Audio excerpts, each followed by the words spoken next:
Itumbi was abducted. Someone at the barber shop had the presence of mind to find the cell phone number of Mr. Josiah Murigo, a close associate of Mr. Itumbi, and reported the abduction.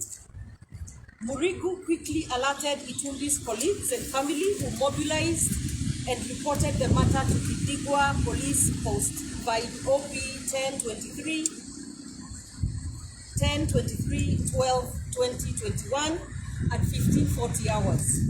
A search effort proceeded. One tip-off indicated that Itumbi had been taken to Parklands Police Station under arrest, but it turned out to be false. The triangulation of Itumbi's mobile phone signal tracked it to Kigwa Ridgeways, but he was not found there. The Hustler Nation therefore raised a hue and cry, following with thousands of Kenyans accordingly mobilized and did their part in searching for Itumbi and bringing his abduction to the attention of the media and of the government. For many terrifying hours, no one had any clue on Itumbi's whereabouts. At 11:22 p.m., David Itumbi, brother to Dennis Itumbi, received a call from a number belonging to a Mr. Makoka, a taxi driver who had found Itumbi limping in the Lucky Summer area near Kasarani Stadium. Itumbi was severely injured and in great pain, having been tortured at length as his abductors drove him around the city. He was eventually thrown out of the vehicle into a thicket and left for dead. He managed to crawl to the nearest road, where he sought help from boda riders, and this is where Mr. Makoha recognized him and offered to help. A passing taxi driver recognized Itumbi in his state and found warm clothes for him, after which he was taken to the Ruaraka Uhai Neema Hospital in Kasarani for emergency first aid. Thereafter, Itumbi was evacuated to the Nairobi West Hospital, where he is admitted for further treatment. He has suffered extensive torture, including repeatedly battery of his limbs with a hammer, and sustained soft tissue injuries as well as fractures. A comprehensive medical report following a full examination of his injuries will be shared in due course. Itumbi has confirmed that his abductors took turns to beat him, while warning him that the torture was revenge for his social media coverage of CS Fred Batiangi, PS Karanja Kibicho, the Inspector General of the Police Service Hilary Mutiambai, and DCI George Kinoti. They also questioned him on a post he made on Saturday 18th December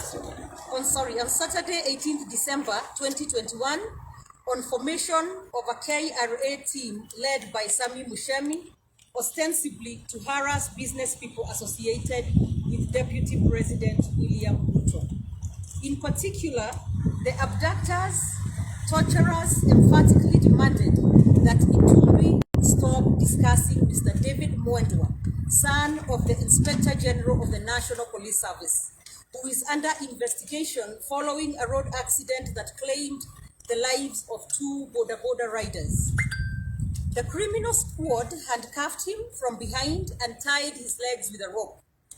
They told him he knew why they were arresting him upon his inquiry, and added he will know more when he would be interrogated by the boss who he must support. On saying he would rather die than support anyone's cause by coercion, that is when the beatings and torture started. We thank the boda riders who first responded to Itumbi's distress with empathy and urgency, and the taxi driver who acted with selflessness and compassion, as well as the medics at Ruaraka, Uhai, Neema, and Nairobi West Hospital who have treated Itumbi. We note that following Itumbi's abduction, a campaign of misinformation intensified by individuals and bloggers who do bidding for the police and office of the president, which made it extremely difficult to find Itumbi, affording the criminals ample time to perform their heinous acts. It is clear from the intensity of this disinformation that Itumbi's abduction and torture was orchestrated and resourced from highest placed quarters. It is a matter of tremendous sorrow for us to witness the return of the horrors of the darkest point of Kenya's autocratic regime, which we believed to be gone for good. It is important to note that abductions, arbitrary detention, torture, and other forms of state-sponsored terror and harassment have made their big comeback. We condemn this policy of backsliding into retrogressive, savage, and intolerable political and administrative measures. We are not going back there. We ask the President to call his security apparatus to order and desist from the temptation to indulge in bloodthirsty and repressive violations of human rights and fundamental freedoms. As an essential characteristic of his legacy, the President must strive to live by his oath of office to defend, protect, and observe the Constitution and do justice to all Kenyans without fear, favor, malice, or ill will. We demand impartial and independent investigation and the President to constitute a commission of inquiry into the existence of a criminal squad targeting political players. We thank Kenyans at large, especially on social media and the mainstream media. They saved Itumbi's life. And we cannot forget the patriotic officers who provided vital information that Itumbi was in the hands of a criminal undercover hit squad and advised that Kenyans pile pressure, failure to which he would be killed before daybreak this morning. Thank you.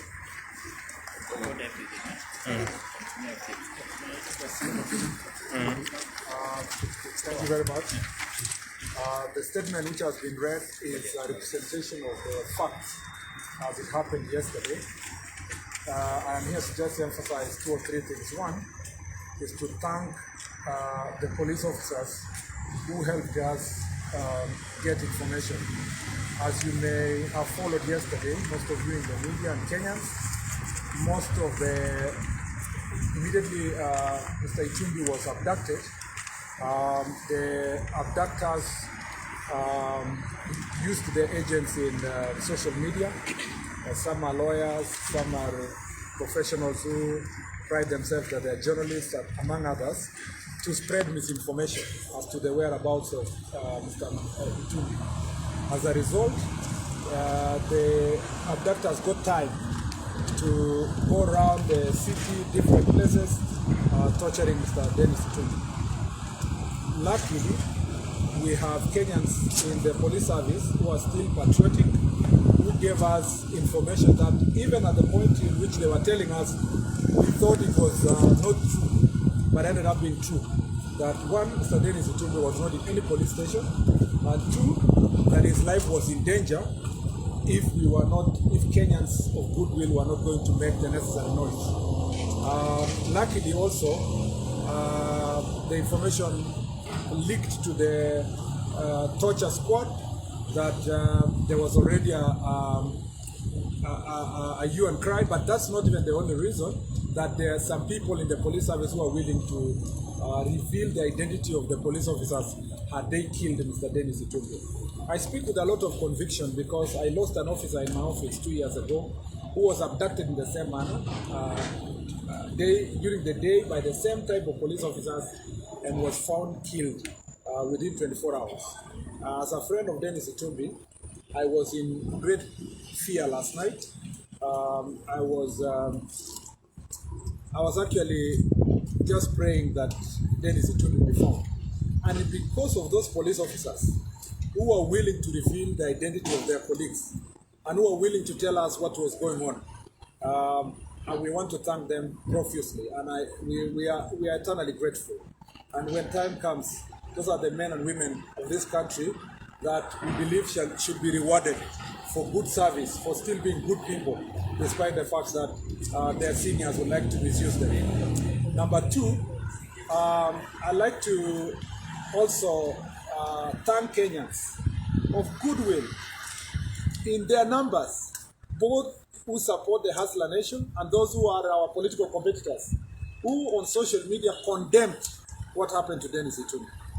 I know for sure that a few of them were being used to sanitize what's happening, but many Kenyans on both sides of the political divide stood firm, and I've seen them, I've seen their statements, and they have said in one voice that torture, forced disappearance,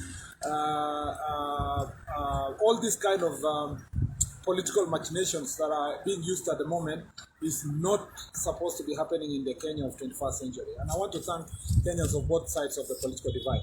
To the few who are still working with the hit squad and the team that is basically fighting people who have a different political opinion, this is the message I have for them.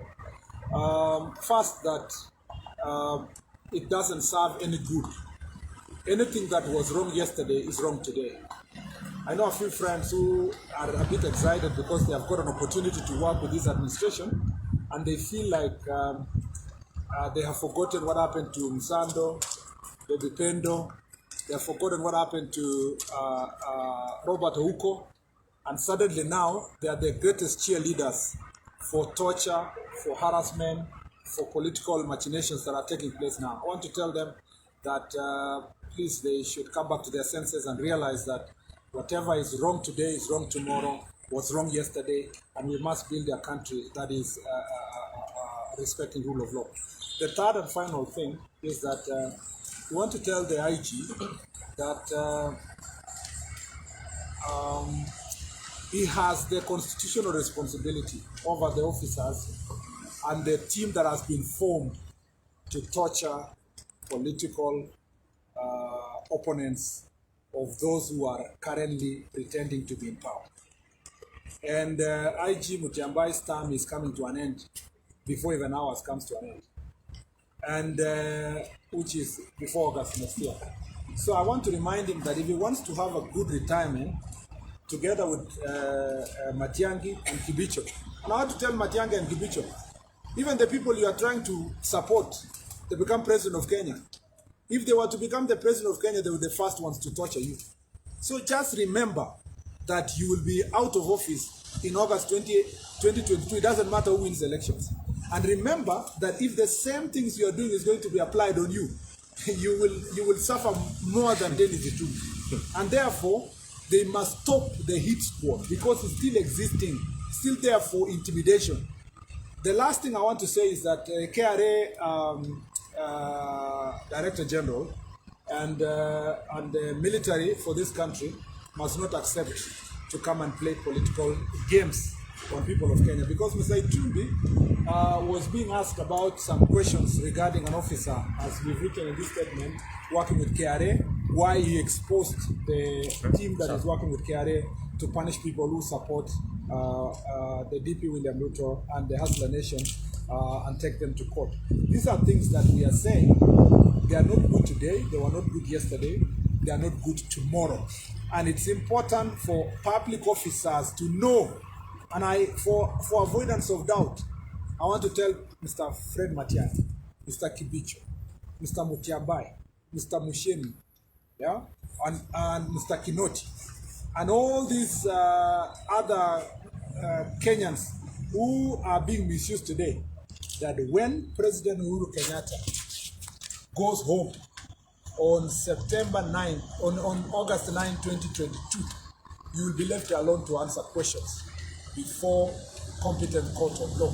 The last thing is that we have agreed we are going to write to the Special Rapporteur of the United Nations on torture, on the situations, forced disappearance, torture, and political persecution that is going on in the country. And we believe that the international community must concern itself with what's happening in Kenya, because what is unjust here is unjust all over the world. Thank you very much.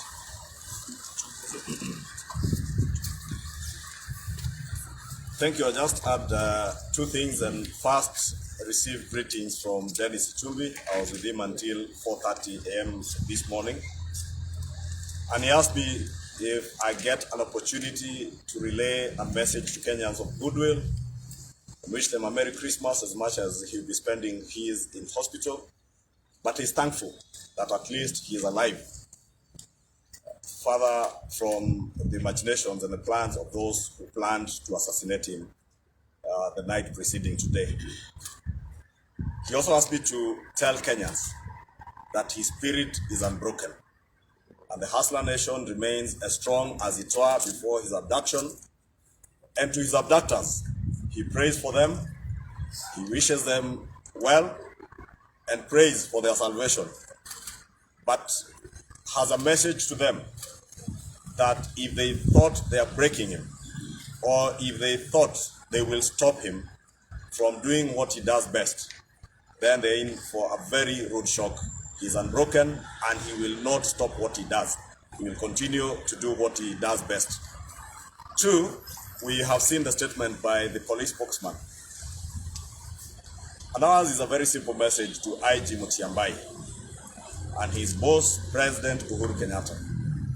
President Uhuru Kenyatta is the commander-in-chief of all our defense forces and armed forces, including the police force. And he's the one person who has sworn with a Bible in his right hand to protect the lives and property of Kenyans. We want to tell President Uhuru Kenyatta, it is not just the life of Dennis Itumbi, the lives of Kenyans. If any Kenyan falls to this criminal hit squad operating within the police, illegally operating within the police force, under Mutiambai, the blood of such a Kenyan will be squarely on the hands of President Uhuru Kenyatta. And therefore, he has a greater responsibility, more than any other Kenyan, more than Mutiambai, more than Kibisho, more than Matiang'i, more than those other officers. He is the appointing authority of all these officers, including the cabinet secretaries. And therefore, the buck stops at the desk of President Uhuru Kenyatta to see to it that any criminal hit squads that have been formed within the state are quashed and brought to an end. We want our president, because we elected him on a platform of respecting human rights, respecting and upholding the lives of Kenyans, to live true to the oath of office that he took, that he will respect and he will protect not just the Constitution, but the lives of Kenyans, including Dennis Itumbi. Lastly, let me also take this opportunity to thank the very patriotic officers, because as Honorable Kipchumba Murkomen has said, very many patriotic officers offered us information yesterday and told us to continue piling pressure, and we must thank the media, the mainstream media. We thank the media because all our mainstream media stations carried the news of the disappearance of Dennis Itumbi last night at 9 p.m. and that is what saved, together with the pressure on social media, that is what saved Dennis Itumbi's life from his abductors. And let me finish by saying, Dennis is unbroken, the Hustler Nation spirit is unbroken, and we want to tell the state, we shall not be coerced to support any state project, not by threats to our lives, not by threats to violence. Nothing will break the Hustler Nation. Acha nimalizie hapo.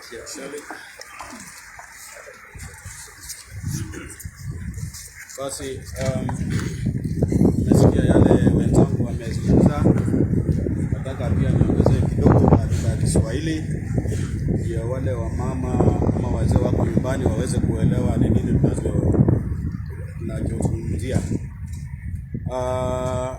Mimi na Wakenya wote walisherehekea siku ya Jamhuri tarehe 12 mwezi huu.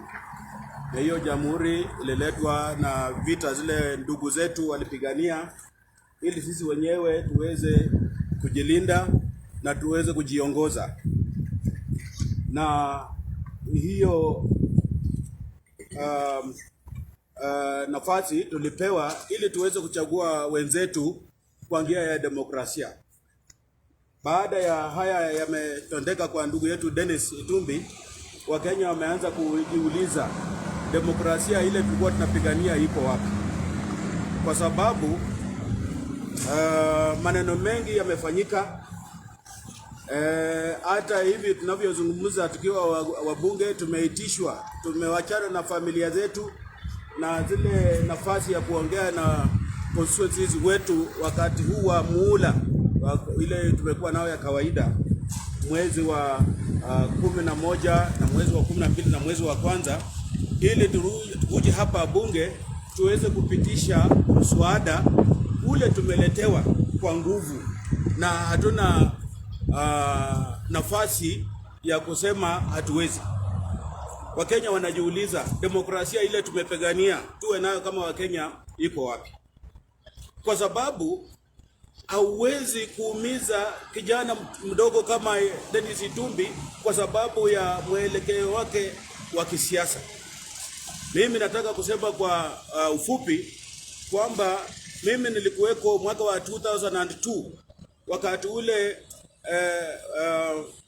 marehemu sasa ule alikuwa rais wa nchi hii, mzee Daniel Moi alitaka mheshimiwa the current president mheshimiwa Uhuru Kenyatta awe rais, lakini hatukuona yale maneno yanafanyika sasa.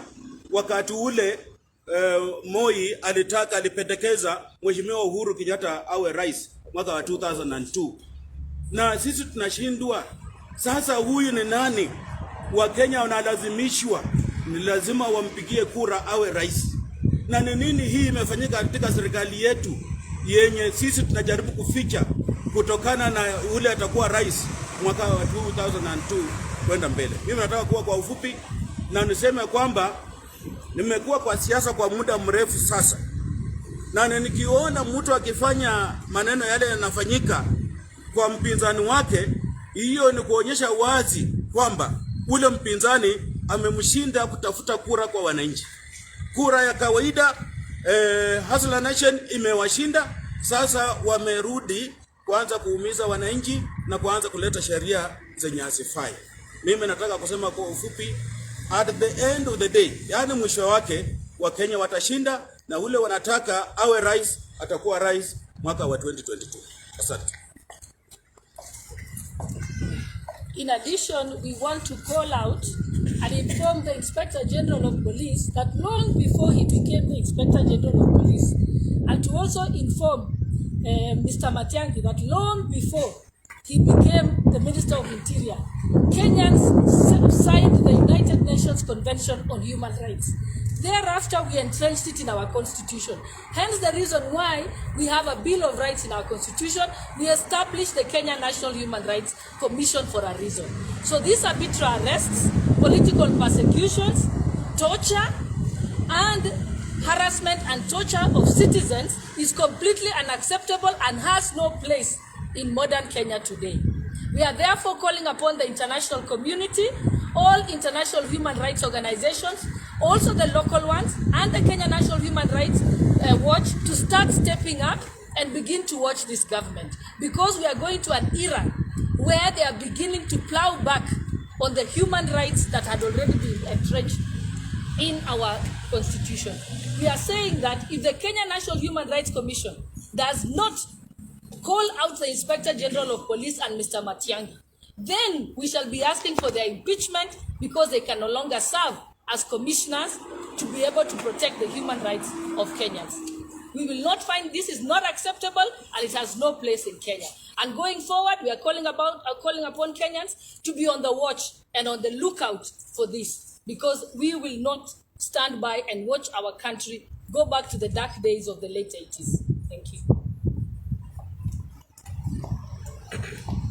First of all, we really want to thank God that Dennis Itumbi is alive. It was yesterday evening. Our hearts were filled with trepidation because we didn't know what is happening. And definitely, knowing the kind of people that had abducted Dennis Itumbi, we clearly, most of us, were very filled with misery in our hearts. But we want to thank God because hata kama tuko na serikali ambayo haijali wananchi, tuko na Wakenya ambao pia ni Wakenya ambao wako na utu. Na tunashukuru sana wale ambao waliona Dennis Itumbi jana na wakaweza kumuokoa, na ndio maana sasa ako hospitalini akiangaliwa na wauguzi wetu. But we also want to condemn this regime because over the years, and especially for the last 4 years, we have seen sustained political persecution to those people who can be harassed through KRA. Tunaona ya kwamba wanatumiwa KRA. Wale ambao KRA haiwezi tumwa kwao, sasa wameform squad ya kupiga hao watu, to harm them, even vile tuliona Dennis Itumbi being harmed yesterday evening. Tunataka kukodem hiyo kitendo na tuambia wapinzani wetu, and even those who are being supported by this regime, wacheni siasa ya kutisha watu, fanyeni siasa ya kuuza sera kwa wananchi wa Kenya. And I also want to add that we have no doubt in our hearts on who actually kidnapped and tortured Dennis Itumbi, because hata wakipelekwa kwa gari round walikuwa wanaongea na walkie-talkie. And we know of course in Kenya there are no criminal gangs ambao wanaongea na vifaa ambazo ni za serikali na za polisi. He was also being asked about the things he writes on social media. The kind of things that Dennis writes on social media are not vitu za wananchi wa kawaida, ni vitu ambazo zinaguza ambao wako katika maofisi za serikali. Kwa hivyo Dennis Itumbi was actually kidnapped and harassed by the state. The people who tortured Dennis Itumbi are agents of the state, and we have no doubt about that. Lakini pia tunashukuru ya kwamba ndani ya hiyo state na wale watu ambao wanajaribu kutumia working in Hustler Nation, I really want to thank our police officers. Most of them are long-suffering Kenyans, law-abiding and peace-loving. Na hao wenyewe hapo beleni wamejaribu kutumiwa na njia ya kudhulumu wengine wetu, na wao wenyewe wanatupigia simu. Even recently, they tried to harm myself, Rigathi Gachagua and Kimani Ichung'wah. The same officers reached out to us na wakatuambia ile kitu inapangwa. So tunashukuru polisi wetu kwa sababu hawaitikii kutumiwa na hii jeshi na hii gang ya kisiasa ambayo imefomiwa na Matiang'i na Kefisho na Eji Mutiabai. Ya mwisho, aipoa, tafadhali mchuguze hii maneno yote. Kwa sababu tunajua saa zingine mnachunguza maneno inakaa sana. Hii ni ya jana tu, tunajua number plate, the same number plate ambayo ama gari ambayo ilichukua Dennis Itumbi. The same number plate is the same ambayo ilichukua wale ambao walitoa maneno ya Lamanda, ile Kefisho, Sam Gatei ambaye alitoa maneno ya Lamanda, ile ilipangwa na Kefisho. It is exactly the same number plate. So hii maneno yote tunajua ni serikali. Hata wakitoa maneno hapa, sijui leo wanatoa statement ambayo ni fake. We do not expect you to investigate yourselves. Mutiabai, Kefisho and Matiang'i, through your bosses, you are the criminals. There are no other criminals you are going to investigate. You are the criminals. So investigate yourselves. Tell Kenyans you are criminals, but then go ahead. Muache hiyo ujinga ya criminality. Thank you very much. We want to explain to the people of Kenya why the state is so harsh on Dennis Itumbi and why they wanted to eliminate him last night.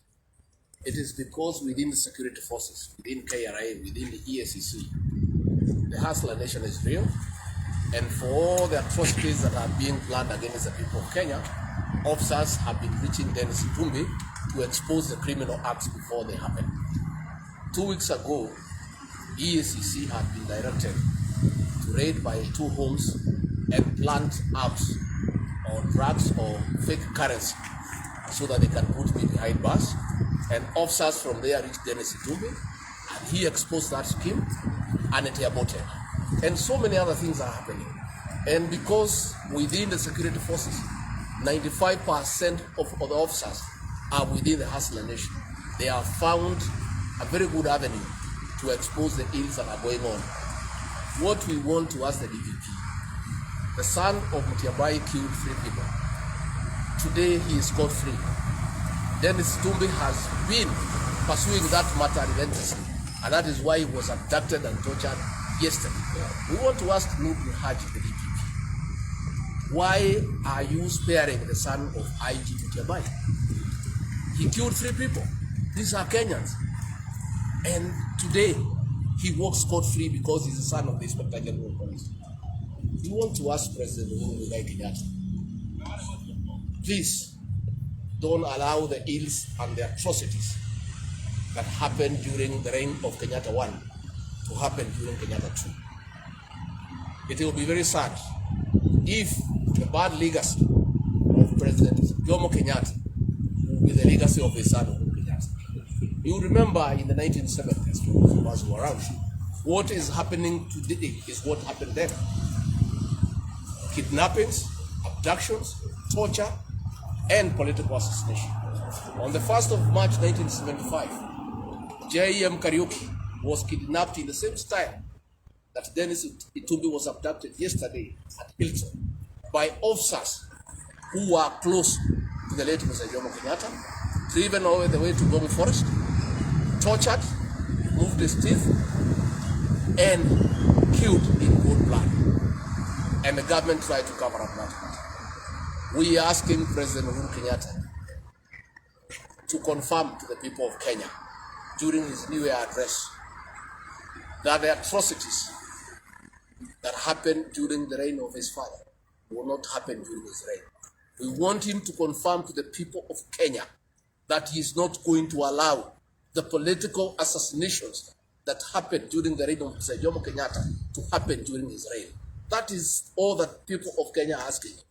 And we want to remind our president with due respect that Kenyans and the people of this world don't remember good things. They remember the last bad thing that you have done. With all the roads that has been done, with all the electricity connection, with all the physical infrastructure that is being witnessed in this country, it will wipe out his legacy if he does not stop the killer squad within the DCI from his illegal actions. People will remember these abductions, this torture. All the good things will be forgotten. So we are asking the president to live up to his constitutional mandate, his oath of office, and call his people to order. They must stop these abductions, they must stop torture, they must stop whatever they are planning to do against people who don't agree with them politically. And we must ask the president to manage politics in the conventional manner. That is reaching out, persuasion, consensus and concurrence. The use of the criminal justice system has never succeeded anywhere in the world to manage politics. It cannot happen in this country. And finally, even when President Moi tried to force the people of Kenya to elect President Uhuru Kenyatta, he just did it politically. He never sank this low. He never used the criminal justice system to force people to elect his project. He never used the police force to go against those who are refusing to endorse his project. We ask the president to just persuade the people of Kenya to support his project, but not allow the use of the criminal justice system to force the people of Kenya to elect his political project. Any questions? Something? Chuka. Three. Two questions. My name is Chuka.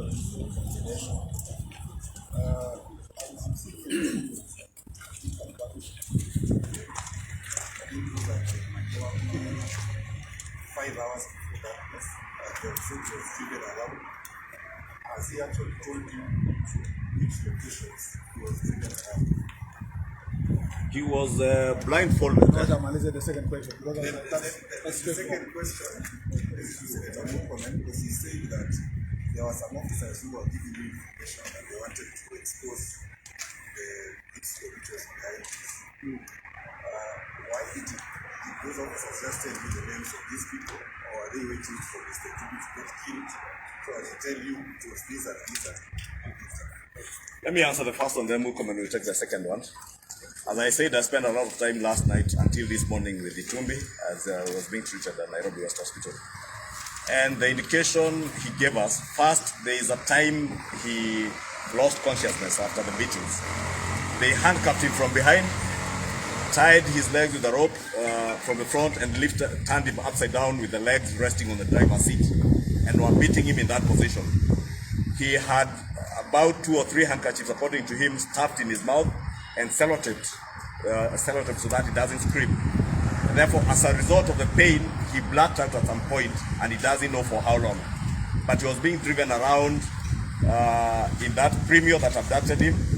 At some point, he says he overheard them asking for the logistics people to send double cabs. And indeed, he confirmed, because at the time he was being dumped, he was conscious.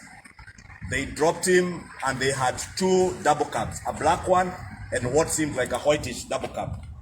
At the time he was being abandoned, wherever he was abandoned, somewhere he says he must have been in Aquare, because he walked for some distance to find the border guys. The other thing is that they hooded him. At one point, they hit a bump and the hood fell off from his head. And the injury you find on his eye, when the hood fell out, one of them punched his eye and said, "Anatuangalia," and they punched his eye. Then they blindfolded him. So he would not know exactly where he was, but from his description and where he was found at Lucky Summer, we suspect is the quarries in Eastlands, maybe towards Njiru or somewhere. Were they armed? They had handcuffs. He says they were armed. They were brandishing. In fact, when they dragged him out, he could not even walk out of the double cab. He was hit with a gun button on the shoulder. If you happen to get an opportunity to see him, and hopefully when he wakes up, the hospital, if the doctors allow, you can speak to him. They hit him with a gun butt at the time they got him out of the car.